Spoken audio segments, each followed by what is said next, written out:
Visit licensureexams.com and try our samples completely free of charge. Hello, all you wonderful therapists out there, and welcome to another episode of our Licensure Exam podcast. I'm your host, Dr. Linton Hutchinson, and I'm here with my co-host, Stacy Frost. Hey, Stacy. Hey there, Linton. Yeah, well, tell us what our surprise is today. Let me guess. You got some extra wasabi on your BOGO Publix sushi there. No, that's not it. All right, just kidding. Okay. That's not the surprise. We've got a fantastic guest with us today. Her name is Hannah Salazar, and she is both a therapist and a professional school counselor. She also tutors new therapists who are working to pass their NCMHCE licensure exam.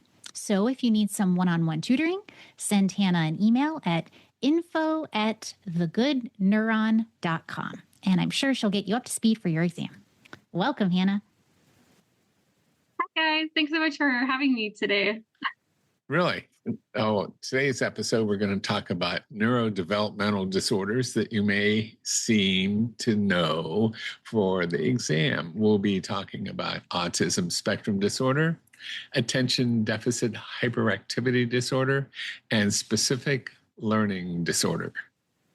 And you may not be very familiar with the ins and outs of these disorders unless you specialize in working with kids, because the neurodevelopmental disorders have an onset during the early developmental period.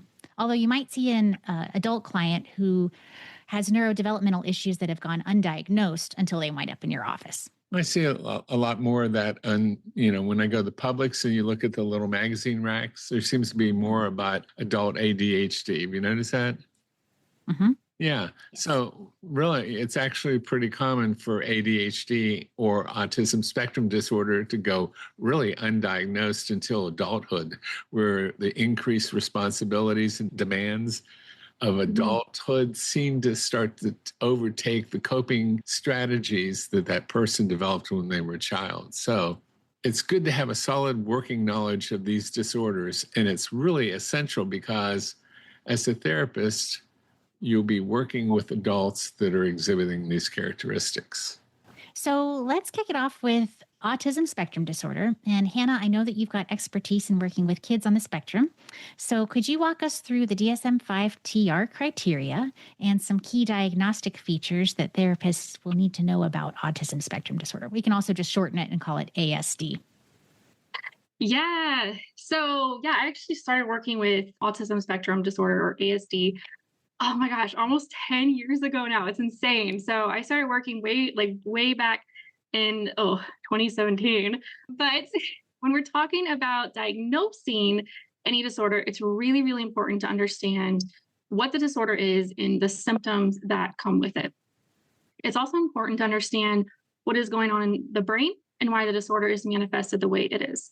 So when we even talk about autism spectrum disorder, we really can't talk about it without explaining how it's a complex brain disorder that affects the frontal cortex, the cerebellum, the temporal lobe, the amygdala, the mirror neuron system, the connectivity between brain systems, including neurotransmitters, aka the way your brain talks to itself. We could also talk about how neurotransmitters are affected by talking about the glutamate or like GABA, but that's probably for another podcast for another day. Sounds like fun. Just know, like, your basic neuroanatomy will help us to truly understand how this can affect a person and really affect how they view and they see the world. So when you are diagnosing ASD, there are key features we really want to pay attention to. So mainly we're looking at challenges with social communication, social interactions. We're looking for restricted, repetitive behaviors or these hyperfixation type of interests. These are all going to really characterize ASD.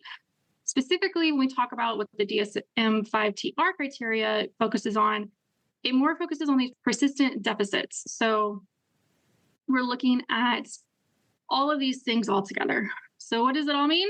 Well, typically we see that these social skills that are very, very low. For example, we may have a small child who has an interest in cars. But instead of playing with cars like they should, where they're racing them, where they're putting them against each other and going vroom, vroom, vroom, vroom, we will see that they're just lining up their cars the same way all the time, this repetitive type of play or they only prefer all the cars to be red or blue or green, or they're going to tell you about every single car part there is and every detail and how this brand is different than this brand, and it'll be extremely detailed.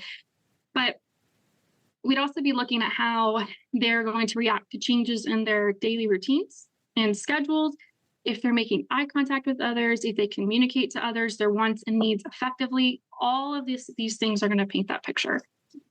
That's interesting. But Hannah, how do those deficits manifest in social communication? Well, one of the big ones is social emotional reciprocity, which is the back and forth flow of social interactions and sharing of emotions and interests. We typically see this in people with ASD kind of manifest in an atypical way.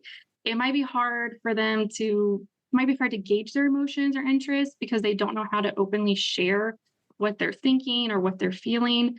Many people will struggle with even naming or recognizing their emotions. This is partly due because someone who has ASD, they truly think better in images or visuals, and they have less connection with words and less connection with how their body will feel. And that's a key factor even when we start talking about treatment for ASD as well. So some will have difficulty initiating or responding to social interactions, and some will have trouble even keeping up a conversation. I often have seen this with children as, young as 3 or 4, where you have them come into your office and they, don't really talk at all. Or if they do talk, it's only about specific things that they truly care about. So they may even look like they have, extreme social anxiety. They may engage in what we consider stimming behaviors, which are repetitive movements to help calm that anxiety. So things where they have a bead necklace and they're twirling the bead necklace over and over and over and over again, and they're staring at it and watching it. It could be, hand flapping. We talk about a lot with younger people with ASD, especially younger toddlers and children. We can talk about jumping. Some people do that as stimming behavior. So it really is a very big, various amount of stimming behaviors we can see with kids. But sometimes the client will also exhibit difficulty with nonverbal communication, like, what does it mean when someone smiles at me? Or why do I have to make eye contact? Or, I didn't understand that you were mad at me. They don't really pick up on any kind of nonverbal communication, which is really difficult to communicate when someone does it, given our communication is always about 95 to 98% nonverbal. So many children with ASD will just avoid eye contact altogether. But we have to always talk about cultural sensitivity and being aware that some cultures teach their children not to make eye contact with adults. I experienced this firsthand as a child growing up in an Asian culture where children are taught from a young age, it's very rude to make that eye contact as a child with an adult. So we do have to be very aware of how cultural influences can also influence how a child reacts in social situations. Differential diagnosing is something I always talk about, but it's definitely warranted if this is one of the only symptoms that we're seeing with a young one. There's also the relationship aspect. So people who have autism have trouble understanding, developing, maintaining relationships. They often have trouble even changing or adjusting their behavior to match different social settings. So they may act one way here in school, and then they may not change that to go play or anything because they're really, really rule bound. They often have difficulty adjusting or misinterpreting other people's intentions and perspectives, kind of like what I was talking about. What do you mean? Why do I have to smile? Or I didn't know you were mad at me. They will have trouble reading social cues and understanding all of those verbal, nonverbal communication dynamics. Gotcha. So, for example, a child with autism spectrum disorder might have trouble with greetings, like saying hi or farewells, saying goodbye, sharing their toys, or even experiences with other kids, responding when their name is called. And of course, like you're talking about, relationships and making friends at school. And this doesn't necessarily mean they don't want to connect with others, right? But they don't quite understand those unwritten rules of social engagement. Stacy, that sounds just like my entire childhood.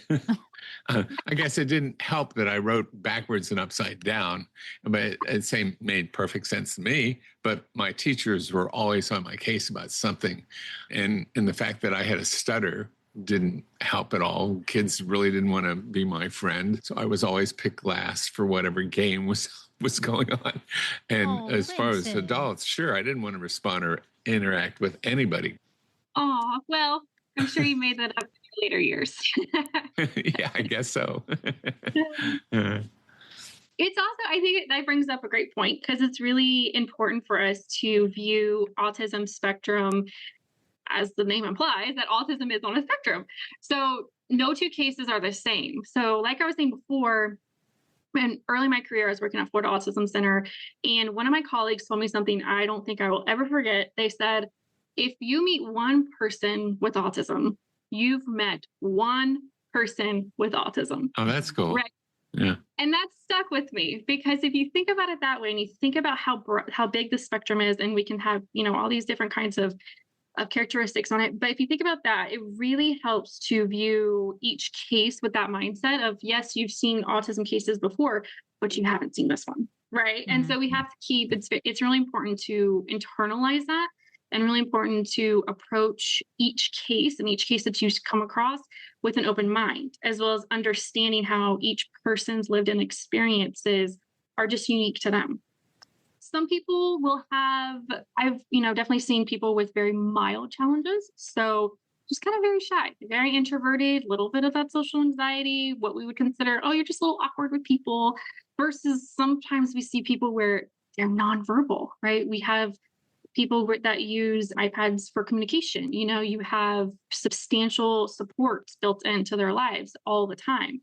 They're in, they have those IEPs, they are in special education classes. So we have to consider all of the different manifestations of this disorder. Mm-hmm. Most people, I would say, however, that some are kind of in between. They pretty much struggle to varying degrees with social interaction, communication, but they will also exhibit these restrictive, repetitive behaviors or interest. So not only do we need to know the DSM-5-TR criteria for the exam, but you'll also be tested on your knowledge of the differential diagnoses, which is where you have two or more conditions that share similar signs or symptoms. I will always harp on this with people I tutor, because differential diagnosing is so important. When we decide to make a diagnosis for somebody, we need to always make sure that we're aware of which diagnoses are differentials for each other. So some of the differentials for ASD include other neurodevelopmental disorders. We have ADHD, intellectual developmental disorder, language disorder, selective mutism, and social communication disorder. There's also a couple other ones, but those are the main ones. One thing I emphasize when talking about autism with counselors, when we're going through tutoring or just, conversing about it, is what can you suspect causes these particular disorders to be differentials for each other? I always like people to really think about that question, because when we're talking about differentials, we're talking about those symptoms that are similar, but why? Why do these disorders share such similar symptoms? The answer, because they all affect the same brain regions. So to truly understand these neurodevelopmental disorders, we can look at the basic neuroanatomy and kind of see what areas are going to be affected. This is actually a pretty great way of studying and kind of looking at it, because once you understand the areas that are affected, you can understand why these are all differentials for each other. Wow, I can see why why you're in high demand as a tutor for people studying for this exam, Hannah. Yes, it's not just enough to know it, but it's like, why? Let's go a little bit deeper with it. Wow. Yeah. So you had mentioned some of the differentials of the neurodevelopmental ones. So there's also a few others: obsessive compulsive disorder, some of the anxiety disorders, like you mentioned, a lot of social anxiety issues. Right. So social anxiety disorder and agoraphobia, and a few personality disorders, which I thought was really interesting. Personality disorders. That's a really interesting one, Stacy. I know that's one of your favorite ones to study, one of your favorite areas. It is. So yes, especially schizotypal personality disorder. And this disorder has some overlap with ASD in terms of unusual preoccupations, odd thinking or speaking, that lack of close friends or relationship, and maybe some odd or eccentric, what we might call eccentric behavior. And there's differences in onset, cognition, sensory issues, emotional skills, and insight that can help you distinguish between these two disorders. Definitely sounds like some IT people that I know. Got it. Yes. It's in there. It's in there.